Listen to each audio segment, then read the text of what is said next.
Well, it's always a good time when I'm joined by Dr. Shiva Ayyadurai. Now, he is running against Elizabeth Warren for her Senate seat in the upcoming midterm elections here. But you probably have seen Elizabeth Warren, the fake Indian, in her Pocahontas outfit on the Drudge Report lately. And that's because a story has become mainstream news as of late. Warren refuses DNA tests to prove Native American heritage. That was published, I think, by the New York Post 2 days ago. Yesterday, you had the story, Warren's Native American problem is only going to get worse. But this is actually an old story that we've covered with Dr. Shiva Ayyadurai before, because I've got the timeline right here, actually. On June 22nd, 2017, on her 69th birthday, that's Elizabeth Warren, Dr. Shiva Ayyadurai sent her a DNA test kit, and he provided all of this information on his Twitter account, which she returned. Now, that was back in June of last year. Then in December 12th of this year, Dr. Ayyadurai, with just his huge heart, guys, the guy's heart is so big, I don't know how his chest holds it, he invited Elizabeth Warren to his DNA dance party and offered her again a free DNA test kit. Hundreds showed up in the Indian restaurant within blocks of her house. She could have walked there, but she didn't make it. Then, on February 14th of this year, for Valentine's Day, again, Dr. Ayyadurai's heart, I mean, this guy, he's so warm with his lovingness to his opponent, Elizabeth Warren. Again, in the spirit of Valentine's Day and love, he sent her another DNA test kit. So three different times, Dr. Shiva Ayyadurai has offered Elizabeth Warren a DNA test kit. There's the official DNA test kit featuring Dr. Shiva Ayyadurai, the Real You DNA test kit, hashtag take the test. Well, Dr. Ayyadurai, I think that the third time would have been the charm, but she didn't take the test, and now the third time ends up being the charm. Now the media is actually covering it. So now she's on the Drudge Report. She's in all of these different news publications now, even though you offered this test about a year ago. Now they're picking it up. Do you think she's feeling the heat? Do you think she'll take that test? Well, look, Owen, she's not going to take the test. You know, like you said, 3 is supposed to be a charm. Unfortunately, it isn't, but it's become a disaster for her. She had the chance. You know, Valentine's Day is a great day, right? Like you said, it's a day of love and truth and heart.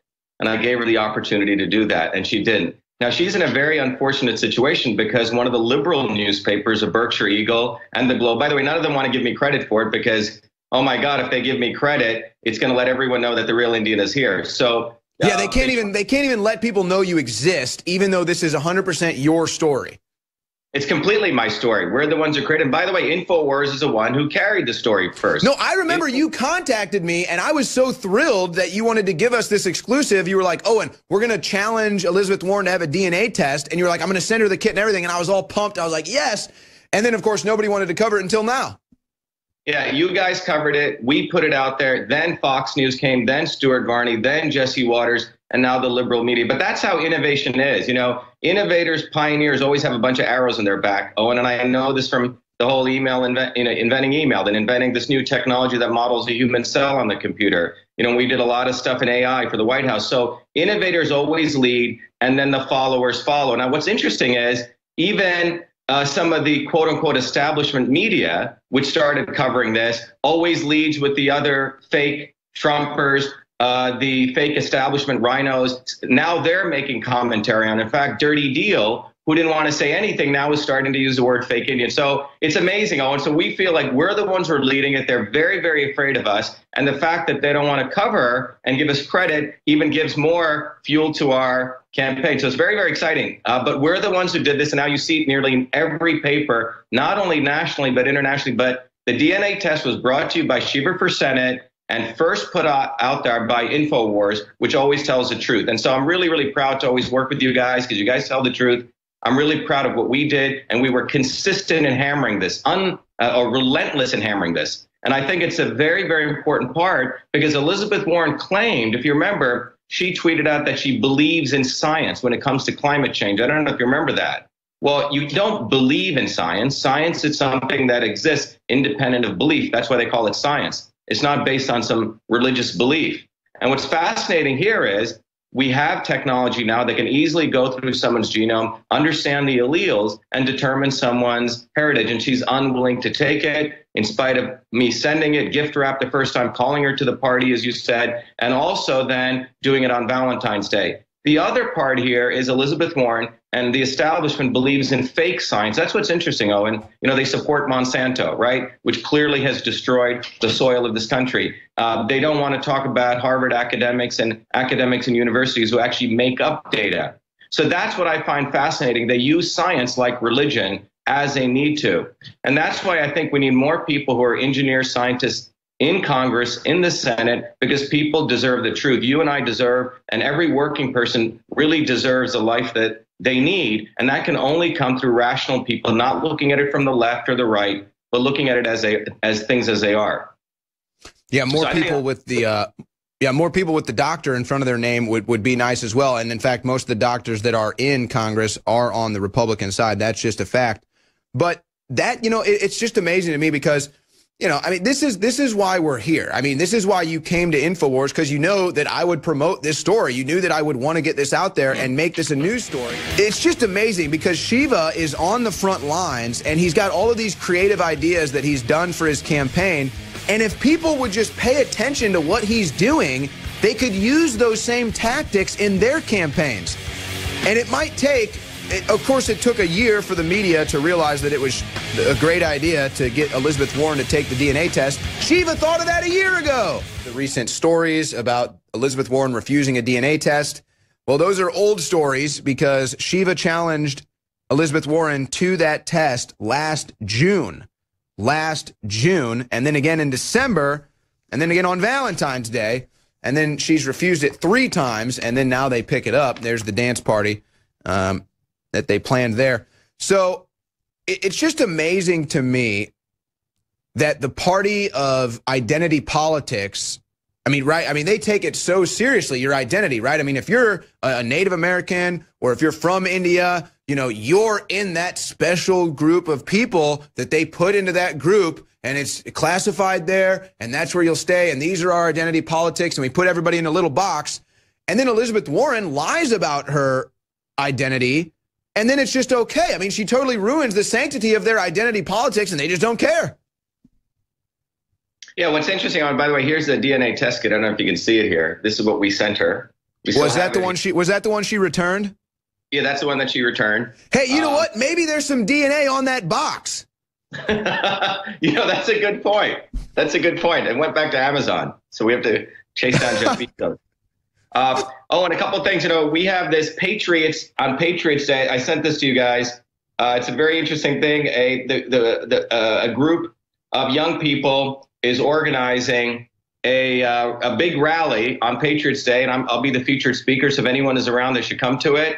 It's sort of a follow-up to the free speech rally, where we attempted to actually expose the Democrats as some of the biggest racists who actually stop free speech. And so this is going to be a follow-up to that. It's going to be done in a very, very amazing place, which is where the first shot was fired, as many people know, in Lexington. Yeah, I was going to say the Battle of Concord. That's brilliant to do it on the bridge there.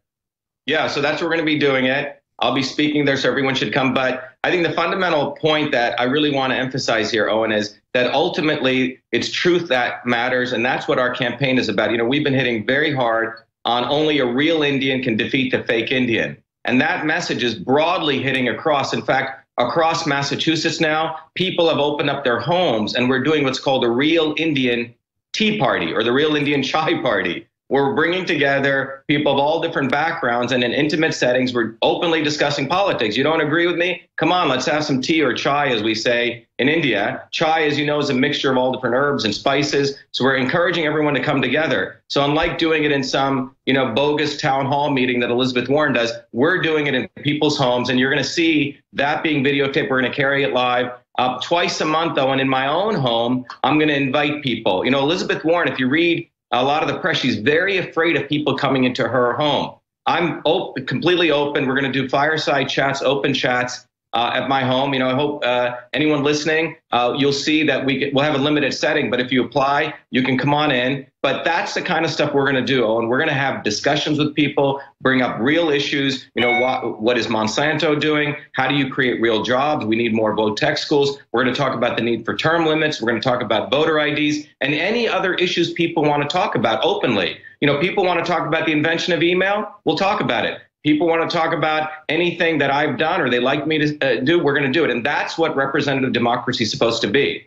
So you're going to see a lot of those very, very interesting type of opening up literally of my home and other people's home take across in Massachusetts. So our campaign is really building a lot of momentum. We're getting more and more young people joining it, people of all different ages. So I'm very, very excited by it. Our campaign's going deeper on the ground also, Owen. So, well, and obviously you're going up in a very blue area. It's always gone blue. Elizabeth Warren has her strong foothold there. So, I mean, you're essentially David versus Goliath here, and you're doing the necessary measures. I wonder if other people are paying attention to what you're doing, because, I mean, you're a David versus Goliath story here, and we're obviously pulling for you. But, you know, I'll tell you, one of the strangest things to me, because I watch the Capitol Hill, I watch C-SPAN, I pay attention to these guys. And I just can't even, I mean, I can't even imagine a Dr. Ayyadurai out there on the Hill actually talking and addressing issues and battling in an intellectual way against their policies. It's almost like I can't even see it, because the people that we have in Congress, so many of them are so dumb. I mean, they're honestly so dumb. It's just like, I can't even imagine, like, here you are, like, well-spoken, smart, accomplished, like, you can bring science and all these arguments. It's like, how does someone like Nancy Pelosi even respond to someone? It's like Elizabeth Warren versus Dr. Shiva Ayyadurai. I mean, that's a joke. It's like this, she doesn't even have a chance. That's probably why she doesn't want to debate you. My guess is they're not even going to have any debates. Well, yeah, I think what's going to happen is they're teeing it up, both the left and the quote-unquote right media, so they can try to exclude me. But they're going to have a difficult problem with that, because I think that people are going to get very, very upset. But, you know, you hit on a good point. A lot of these people, frankly, are pretty stupid people. They're not smart people, you know. I mean, just pull up a picture of Eric Swalwell. Just pull up a picture. Go ahead, doctor. Yeah, the point is, a lot of these people are not the brightest people, Owen. You're talking about people who didn't study, who didn't work hard. You know, I have a lot of friends who are electricians and plumbers with trade skills. These people are very, very bright. See, I mean, you just look at the guy. I mean, come on. Yeah, physiognomy tells a lot, you know. But I'm sorry. I'm being too mean today. I'm sorry. I apologize. I'm sorry. By the way, I like Rand Paul. There's a guy called Tom Massey. You know, pretty smart guys, engineering background, medical background. We need more plumbers and electricians, people who actually have skills. People, when they say they're going to fix things, have a history of fixing things. These people who actually have put their blood and sweat into the economy, into raising a family, you know, into their life. You know, it's that sweat equity that these politicians like Maxine Waters and Nancy Pelosi have no idea about. Yeah, and I think that's what Americans are getting ready for. The Trump movement was basically an anti-establishment movement. And everyone needs to recognize that Donald Trump did a historic service by running and winning. Whether you like him or not, that's irrelevant. The issue is that his win was a win for those people who are tired of the establishment. That has created a huge gateway for people like me to go through now. That's the only reason I'm running. If it wasn't for Trump winning, you know, it wouldn't have been an inspiring opportunity, Owen. So we all owe a historic debt to Donald Trump for doing that. So now you got a guy like me who's willing to put his multi-billion-dollar biotech company, you know, run that and come here and spend, you know, another 150% of my time on this. And I think there's a lot of people like me, working people who want to do that. And our beating Warren will be an inspiration, I think, almost like a second American Revolution across this country, because people can say, you know, Trump sort of did the first shot, and now there's this huge wave of everyday people coming in. So I'm extraordinarily moved by this, and I think we have a historic opportunity here. Again, you know, science matters. You know, Elizabeth Warren should take the test. We're the one, as you remember, we're the one who made the hashtag take the test a reality. We're the ones who put out the Real Indian. So everyone looking out there, please come to our Real Indian chai parties or tea parties. It is the real tea party. You know, it's Tea Party 2.0. And that's the key, too, what you just said. It's the everyday Americans that actually work, have the sweat equity in America, that realize they need to go into government to actually fix things. instead of the same candidates, the same career politicians, just muddying the waters and making government worse and worse for all of us. Dr. Shiva Ayyadurai, always a pleasure. ShivaForSenate.com, ShivaForSenate.com. Looking forward to your Patriot Day rally. We'll have you on again to talk about that. Dr. Shiva Ayyadurai, Godspeed. We'll speak to you again. All right, ladies and gentlemen, just love when Dr. Shiva comes on. He's so creative. He's really not, he's so beyond politics. It would just be an honor to even have him in Congress, to be honest with you.